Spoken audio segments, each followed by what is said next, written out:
واعلموا أنما غنمتم من شيء فأن لله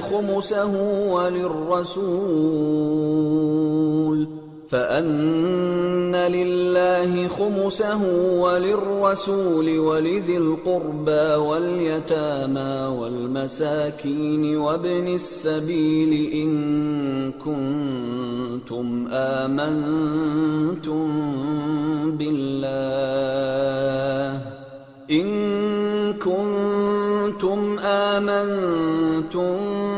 بالله وما أنزلنا على عبدنا يوم الفرقان يوم التقى الجمعان والله على كل شيء قدير. إذ أنتم بالعدوة الدنيا وهم بالعدوة القصوى والركب أسفل منكم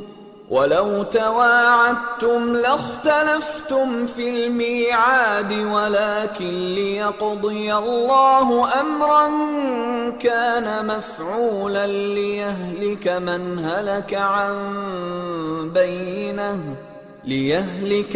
هلك عن بينة ويحيى من حي عن بينة وإن الله لسميع عليم. إذ يريكهم الله في منامك قليلا ولو أراكهم كثيرا لفشلتم ولتنازعتم في الأمر ولكن الله سلم إنه عليم بذات الصدور.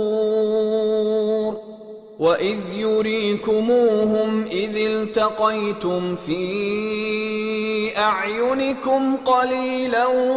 ويقللكم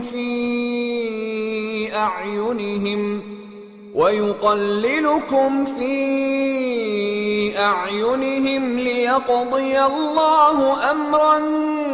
كان مفعولا وإلى الله ترجع الأمور.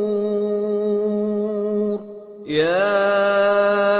أيها الذين آمنوا إذا لقيتم فئة فاثبتوا واذكروا الله كثيرا لعلكم تفلحون. وأطيعوا الله ورسوله ولا تنازعوا فتفشلوا وتذهب ريحكم واصبروا إن الله مع الصابرين. ولا تكونوا كالذين خرجوا من ديارهم بطرا ورئاء الناس ويصدون عن سبيل الله والله بما يعملون محيط. وإذ زين لهم الشيطان أعمالهم وقال لا غالب لكم اليوم من الناس وإني جار لكم فلما تراءت الفئتان نكص على عقبيه وقال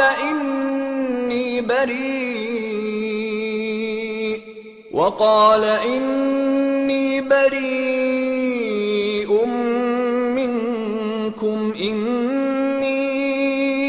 أرى ما لا ترون إني أخاف الله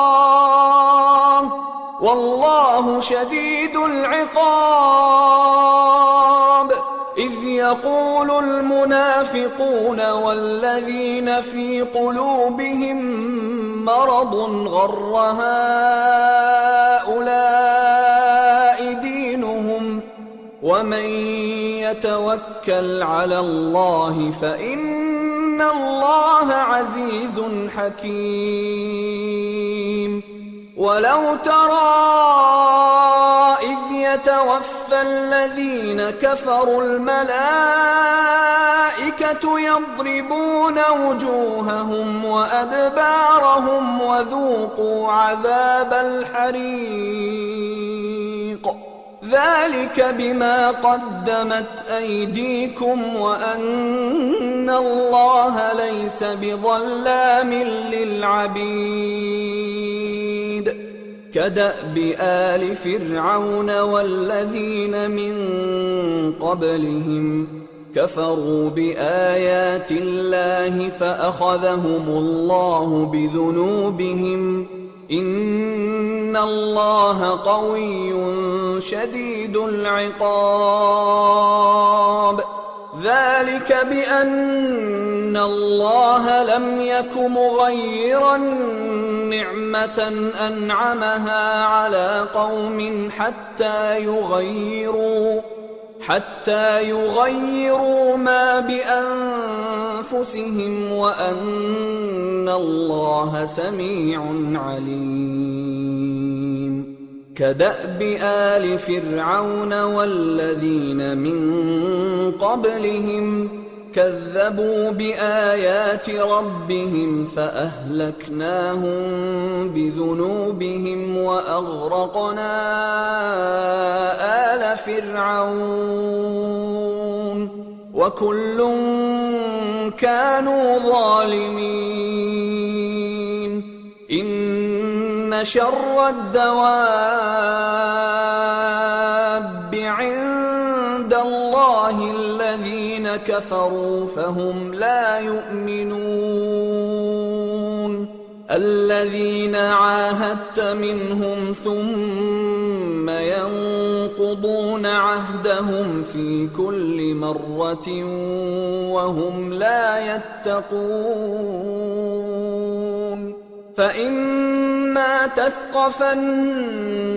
في الحرب فشرد بهم من خلفهم لعلهم يذكرون وإما تخافن من قوم خيانة فانبذ إليهم على سواء إن الله لا يحب الخائنين ولا يحسبن الذين كفروا سبقوا إنهم لا يعجزون وأعدوا لهم ما استطعتم من قوة ومن رباط الخيل ترهبون به عدو الله وعدوكم وآخرين من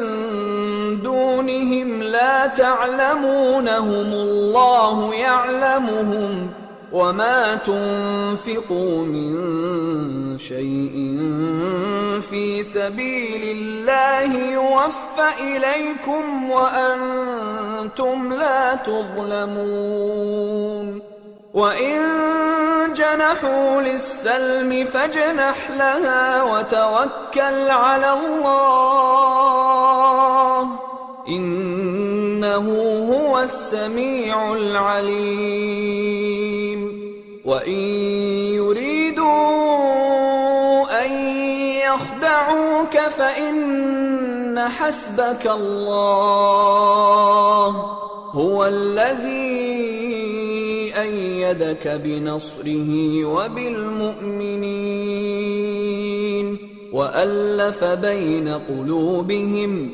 لو أنفقت ما في الأرض جميعا ما ألفت بين قلوبهم ولكن الله ألف بينهم إنه عزيز حكيم يا أيها النبي حسبك الله ومن اتبعك من المؤمنين يا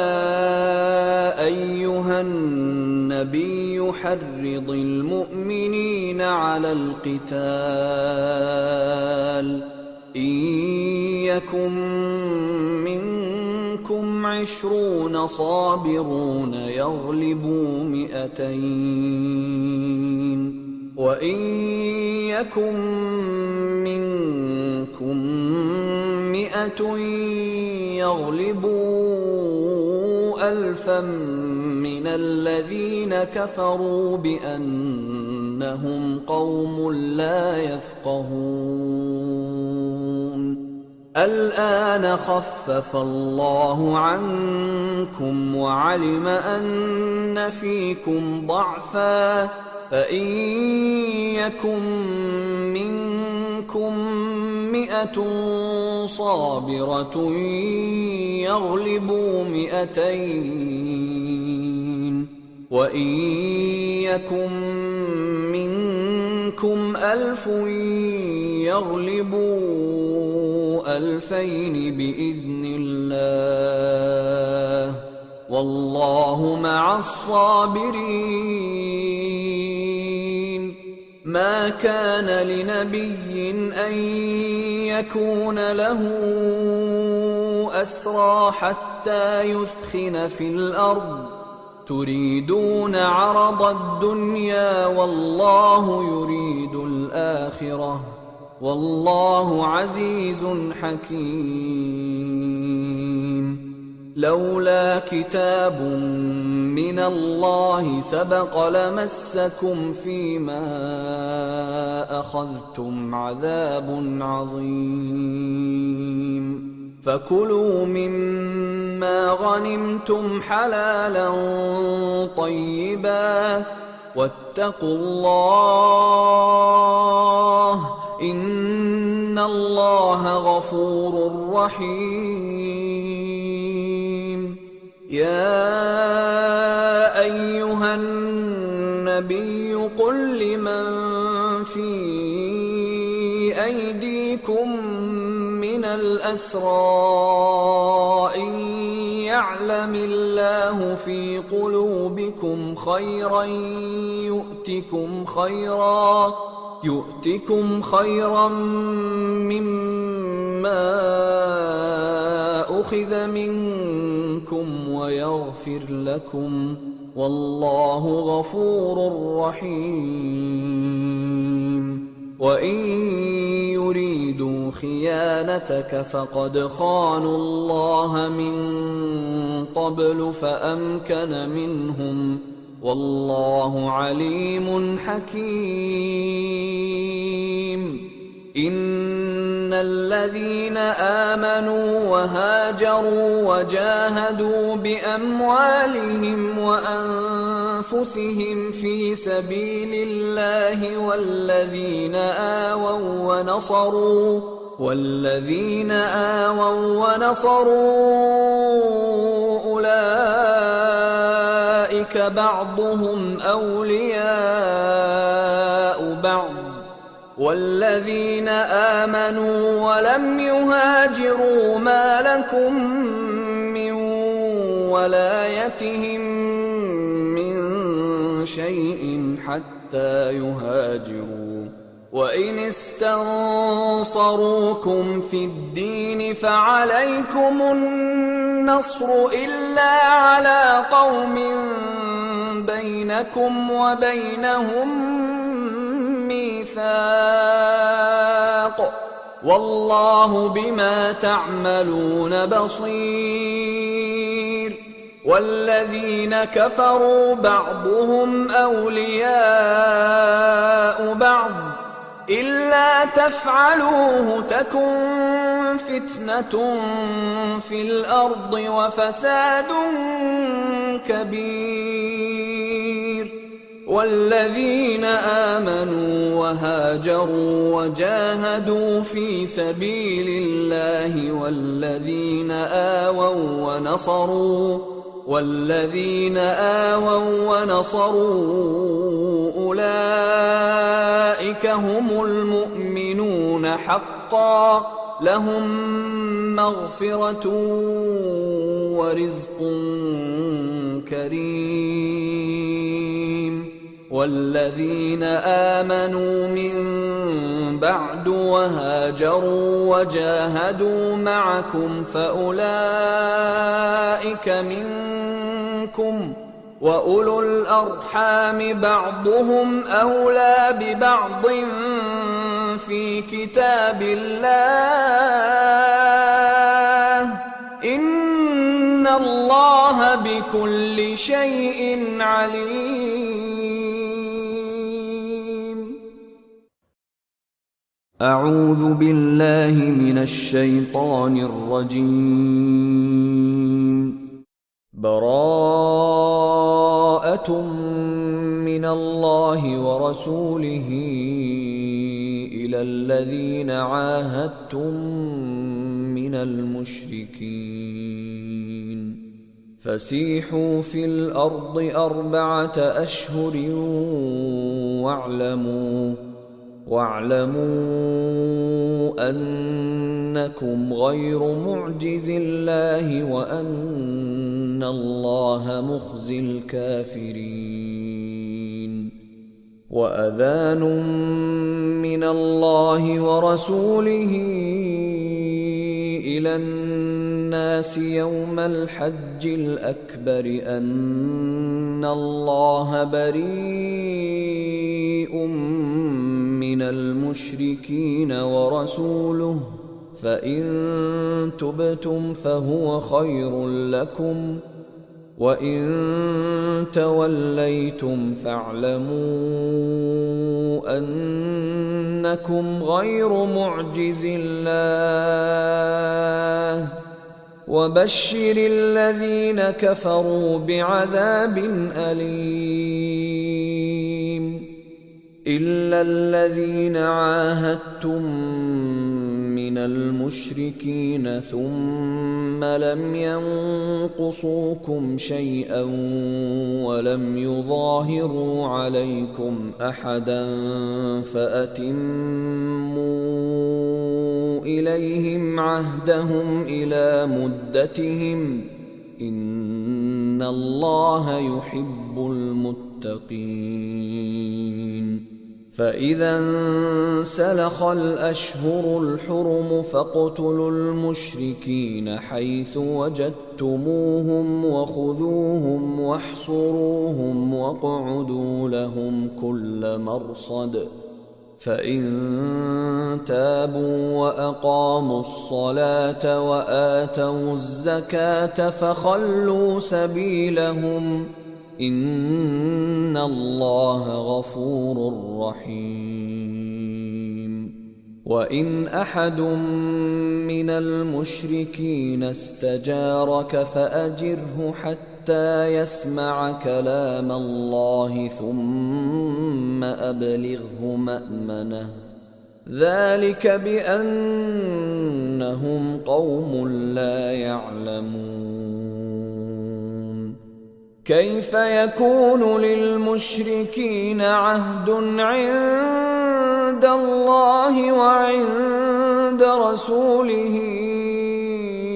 إلا الذين عاهدتم عند المسجد الحرام، فما استقاموا لكم فاستقيموا لهم، إن الله يحب المتقين. كيف وإن يظهروا عليكم لا يرقبوا فيكم إلا ولا ذمة، يرضونكم بأفواههم وتأبى قلوبهم وأكثرهم فاسقون. اشتروا بآيات الله ثمنا قليلا فصدوا عن سبيله، إنهم ساء ما كانوا يعملون. لا يرقبون في مؤمن إلا ولا ذمة، وأولئك هم المعتدون. فإن تابوا وأقاموا الصلاة وآتوا الزكاة فإخوانكم في الدين ونفصل الآيات لقوم يعلمون. وإن نكثوا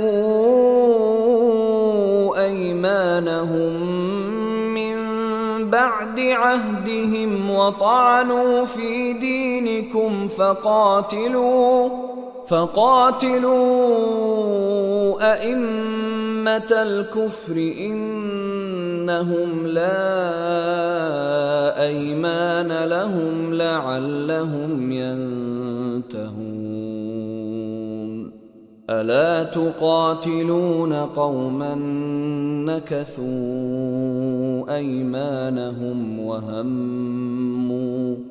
وهموا بإخراج الرسول وهم بدؤوكم أول مرة أتخشونهم فالله أحق أن تخشوه إن كنتم مؤمنين. قاتلوهم يعذبهم الله بأيديكم ويخزهم وينصركم عليهم ويشف صدور قوم مؤمنين ويذهب غيظ قلوبهم ويتوب الله على من يشاء والله عليم حكيم. أم حسبتم أن تتركوا ولما يعلم الله الذين جاهدوا منكم ولم يتخذوا من دون الله ولا رسوله ولا المؤمنين وليجة والله خبير بما تعملون. ما كان للمشركين أن يعمروا مساجد الله شاهدين على أنفسهم بالكفر أولئك حبطت أعمالهم وفي النار هم خالدون. إنما يعمر مساجد الله من آمن بالله واليوم الآخر وأقام الصلاة وآتى الزكاة ولم يخش إلا الله فعسى أولئك أن يكونوا من المهتدين. أجعلتم سقاية الحاج وعمارة المسجد الحرام كمن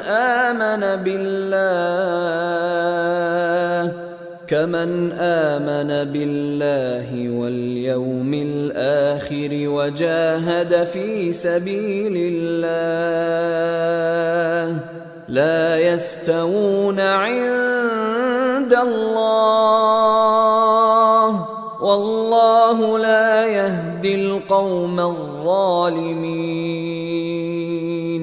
الذين آمنوا وهاجروا وجاهدوا في سبيل الله بأموالهم وأنفسهم أعظم درجة عند الله وأولئك هم الفائزون.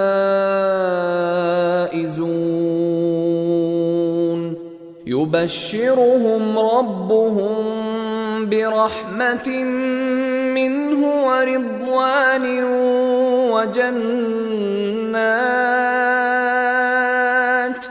وجنات لهم فيها نعيم مقيم خالدين فيها أبدا إن الله عنده أجر عظيم. يا أيها الذين آمنوا لا تتخذوا آباءكم وإخوانكم أولياء إن استحبوا الكفر على الإيمان ومن يتولهم منكم فأولئك هم الظالمون. قل إن كان آباؤكم وأبناؤكم وإخوانكم وأزواجكم وعشيرتكم وأموال اقترفتموها وتجارة تخشون كسادها ومساكن ترضونها أحب إليكم من الله ورسوله وجهاد في سبيله فتربصوا حتى يأتي الله بأمره والله لا يهدي القوم الفاسقين. لقد نصركم الله في مواطن كثيرة ويوم حنين إذ أعجبتكم كثرتكم فلم تغن عنكم شيئا وضاقت عليكم الأرض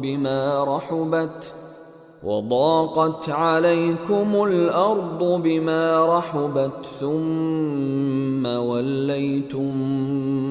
مدبرين. ثم أنزل الله سكينته على رسوله وعلى المؤمنين وأنزل جنودا لم تروها وعذب الذين كفروا وذلك جزاء الكافرين. ثم يتوب الله من بعد ذلك على من يشاء والله غفور رحيم. يا أيها الذين آمنوا إنما المشركون نجس فلا يقربوا المسجد الحرام بعد عامهم هذا وإن خفتم عيلة فسوف يغنيكم الله من فضله إن شاء إن الله عليم حكيم. قاتلوا الذين لا يؤمنون بالله ولا باليوم الآخر ولا يحرمون ما حرم الله ورسوله ولا يدينون دين الحق من الذين أوتوا الكتاب حتى يعطوا الجزية عن يد وهم صاغرون. وقالت اليهود عزير ابن الله وقالت النصارى المسيح ابن الله ذلك قولهم بأفواههم يضاهئون قول الذين كفروا من قبل قاتلهم الله أنى يؤفكون. اتخذوا أحبارهم ورهبانهم أربابا من الله والمسيح ابن مريم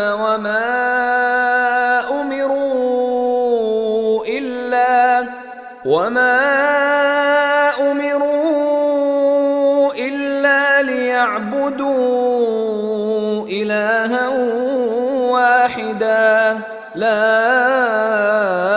إله إلا هو سبحانه عما يشركون يريدون أن يطفئوا نور الله بأفواههم ويأبى الله إلا أن يتم نوره ولو كره الكافرون هو الذي أرسل رسوله بالهدى ودين الحق ليظهره على الدين كله ولو كره المشركون يا أيها الذين آمنوا إن كثيرا من الأحبار والرهبان ليأكلون أموال الناس بالباطل ويصدون عن سبيل الله والذين يكنزون الذهب والفضة ولا ينفقونها في سبيل الله فبشرهم بعذاب أليم يوم يحمى عليها في نار جهنم فتكوى بها جباههم وجنوبهم وظهورهم هذا ما كنزتم لأنفسكم فذوقوا ما كنتم تكنزون إن عدة الشهور عند الله 12 شهرا في كتاب الله يوم خلق السماوات والأرض منها 4 حرم ذلك الدين القيم فلا تظلموا فيهن أنفسكم وقاتلوا المشركين كافة كما يقاتلونكم كافة واعلموا أن الله مع المتقين إنما النسيء زيادة في الكفر يضل به الذين كفروا يحلونه عاما ويحرمونه عاما ليواطئوا عدة ما حرم الله فيحلوا ما حرم الله زين لهم سوء أعمالهم والله لا يهدي القوم الكافرين يا أيها الذين آمنوا ما لكم إذا قيل لكم انفروا في سبيل الله اثاقلتم إلى الأرض أرضيتم بالحياة الدنيا من الآخرة فما متاع الحياة الدنيا في الآخرة إلا قليل إلا تنفروا يعذبكم عذابا أليما ويستبدل قوما غيركم ولا تضروه شيئا والله على كل شيء قدير إلا تنصروه فقد نصره الله إذ أخرجه الذين كفروا ثاني اثنين إذ هما في الغار إذ يقول لصاحبه لا تحزن إن الله معنا فأنزل الله سكينته عليه وأيده بجنود لم تروها وجعل كلمة الذين كفروا السفلى وكلمة الله هي العليا والله عزيز حكيم انفروا خفافا وثقالا وجاهدوا بأموالكم وأنفسكم في سبيل الله ذلكم خير لكم إن كنتم تعلمون لو كان عرضا قريبا وسفرا قاصدا لاتبعوك ولكن بعدت عليهم الشقة وسيحلفون بالله لو استطعنا لخرجنا معكم يهلكون أنفسهم والله يعلم إنهم لكاذبون عفى الله عنك لم أذنت لهم حتى يتبين لك الذين صدقوا وتعلم الكاذبين لا يستأذنك الذين يؤمنون بالله واليوم الآخر أن يجاهدوا بأموالهم وأنفسهم والله عليم بالمتقين إنما يستأذنك الذين لا يؤمنون بالله واليوم الآخر وارتابت قلوبهم فهم في ريبهم يترددون ولو أرادوا الخروج لأعدوا له عدة ولكن كره الله بعاثهم فثبطهم وقيل اقعدوا مع القاعدين لو خرجوا فيكم ما زادوكم إلا خبالا ولأوضعوا خلالكم يبغونكم الفتنة وفيكم سماعون لهم والله عليم بالظالمين لقد ابتغوا الفتنة من قبل وقلبوا لك الأمور حتى جاء الحق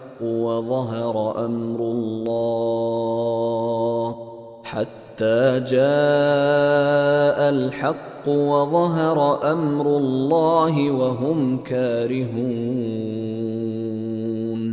ومنهم من يقول ائذن لي ولا تفتني ألا في الفتنة سقطوا وإن جهنم لمحيطة بالكافرين إن تصبك حسنة تسؤهم وإن تصبك مصيبة يقولوا قد أخذنا أمرنا من قبل ويتولوا وهم فرحون قل لن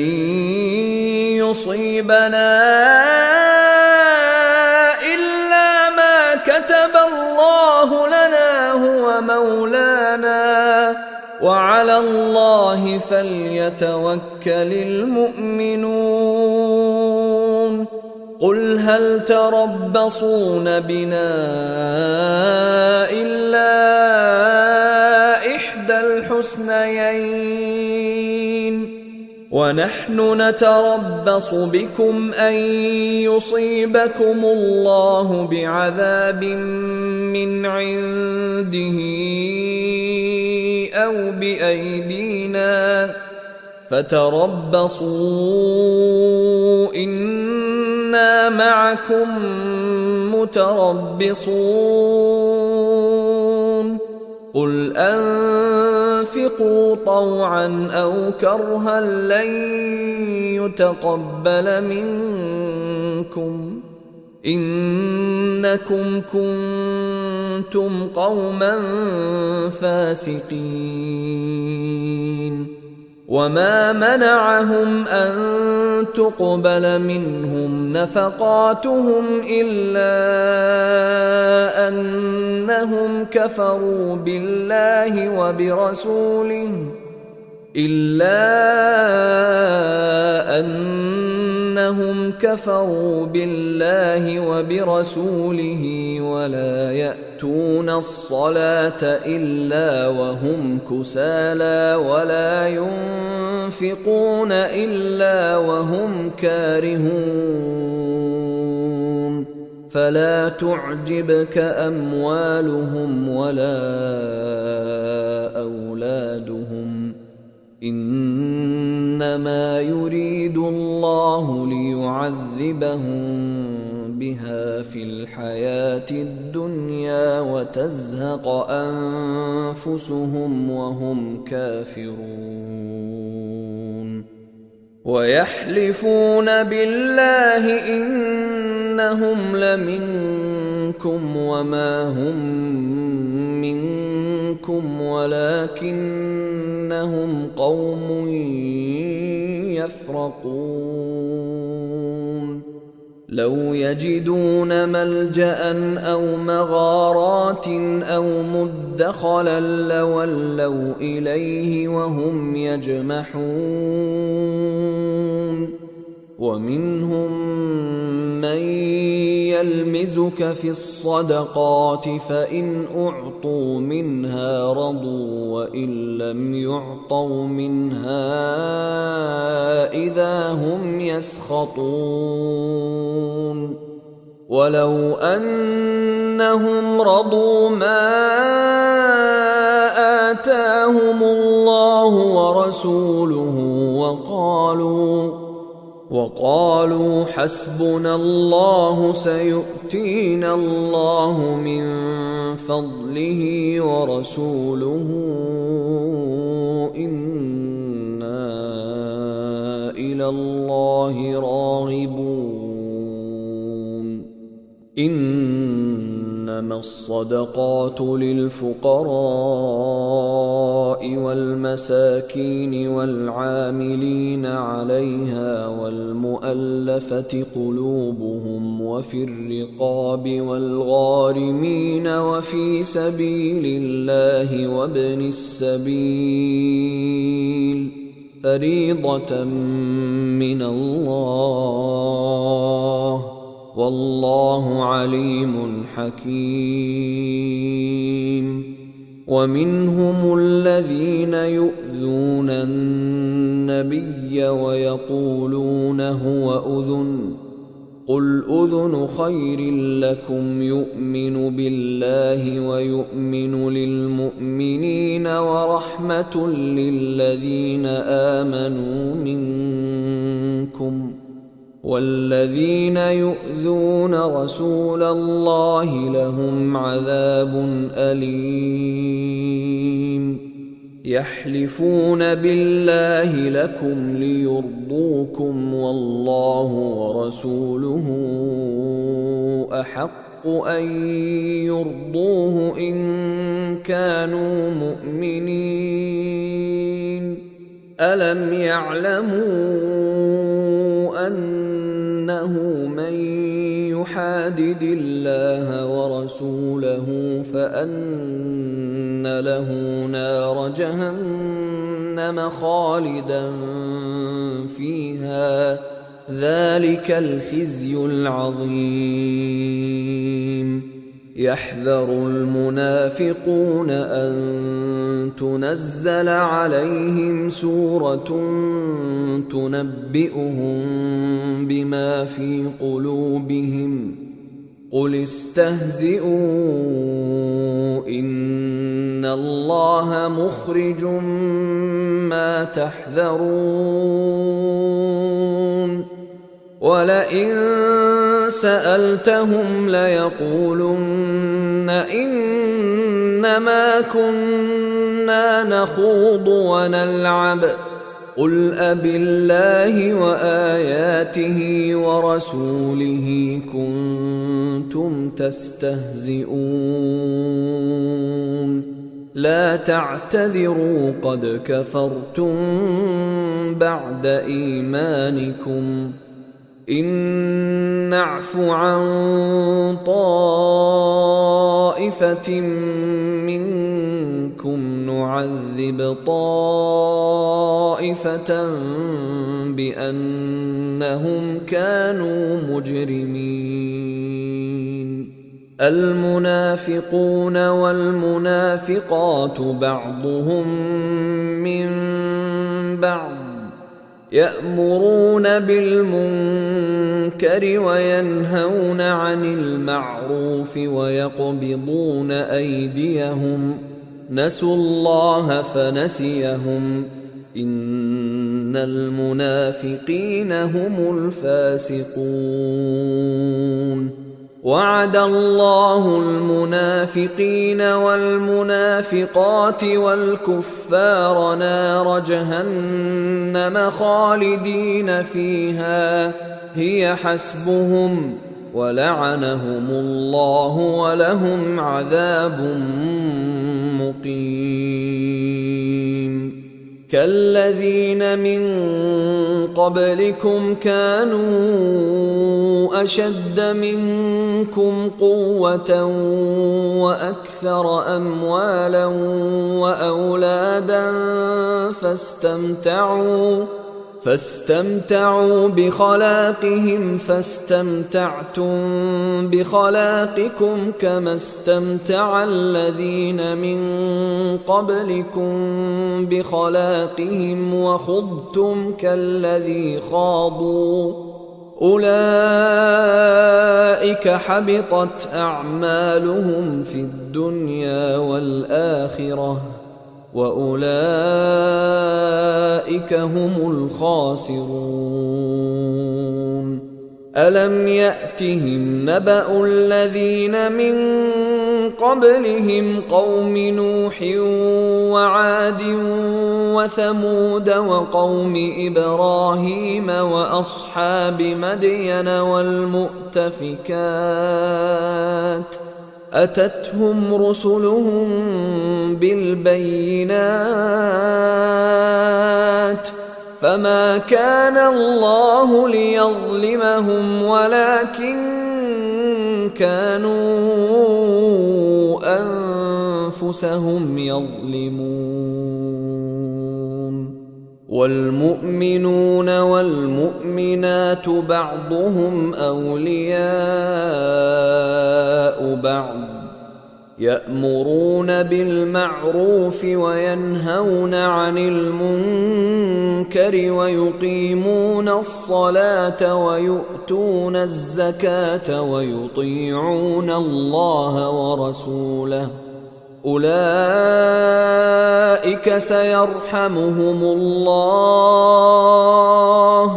إن الله عزيز حكيم. وعد الله المؤمنين والمؤمنات جنات تجري من تحتها الأنهار خالدين فيها ومساكن طيبة في جنات عدن ورضوان من الله أكبر ذلك هو الفوز العظيم. يا أيها النبي جاهد الكفار والمنافقين واغلظ عليهم ومأواهم جهنم وبئس المصير يحلفون بالله ما قالوا ولقد قالوا كلمة الكفر وكفروا بعد إسلامهم وهموا بما لم ينالوا وما نقموا إلا أن أغناهم الله ورسوله من فضله فإن يتوبوا يك خيرا لهم وإن يتولوا يعذبهم الله عذابا أليما في الدنيا والآخرة وما لهم في الأرض من ولي ولا نصير ومنهم من عاهد الله لئن آتانا من فضله لنصدقن ولنكونن من الصالحين فلما آتاهم من فضله بخلوا به وتولوا وهم معرضون فأعقبهم نفاقا في قلوبهم إلى يوم يلقونه بما أخلفوا الله ما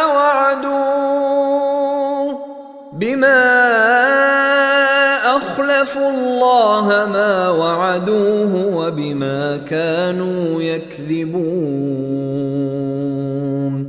ألم يعلموا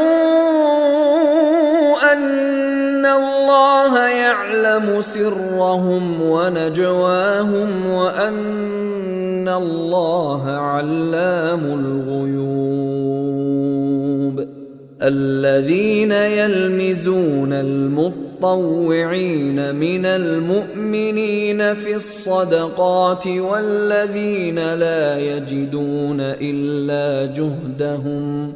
والذين لا يجدون إلا جهدهم فيسخرون منهم سخر الله منهم ولهم عذاب أليم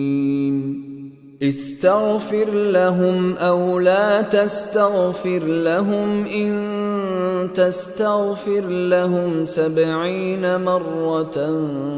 فلن يغفر الله لهم ذلك بأنهم كفروا بالله ورسوله والله لا يهدي القوم الفاسقين فرح المخلفون بمقعدهم خلاف رسول الله وكرهوا أن يجاهدوا بأموالهم وأنفسهم في سبيل الله وقالوا لا تنفروا في الحر قل نار جهنم أشد حرا لو كانوا يفقهون فليضحكوا قليلا وليبكوا كثيرا جزاء بما كانوا يكسبون فإن رجعك الله إلى طائفة منهم فاستأذنوك للخروج فقل لن تخرجوا معي أبدا ولن تقاتلوا معي عدوا إنكم رضيتم بالقعود أول مرة فاقعدوا مع الخالفين ولا تصل على أحد منهم مات أبدا ولا تقم على قبره إنهم كفروا بالله ورسوله وماتوا وهم فاسقون ولا تعجبك أموالهم وأولادهم إنما يريد الله أن يعذبهم بها في الدنيا وتزهق أنفسهم وهم كافرون وإذا أنزلت سورة أن آمنوا بالله وجاهدوا مع رسوله استأذنك أولو الطول منهم وقالوا ذرنا نكن مع القاعدين رضوا بأن يكونوا مع الخوالف وطبع على قلوبهم فهم لا يفقهون لكن الرسول والذين آمنوا معه جاهدوا بأموالهم وأنفسهم وأولئك لهم الخيرات وأولئك هم المفلحون أعد الله لهم جنات تجري من تحتها الأنهار خالدين فيها ذلك الفوز العظيم وجاء المعذرون من الأعراب ليؤذن لهم وقعد الذين كذبوا الله ورسوله سيصيب الذين كفروا منهم عذاب أليم ليس على الضعفاء ولا على المرضى ولا على الذين لا يجدون ما ينفقون حرج إذا نصحوا لله ورسوله ما على المحسنين من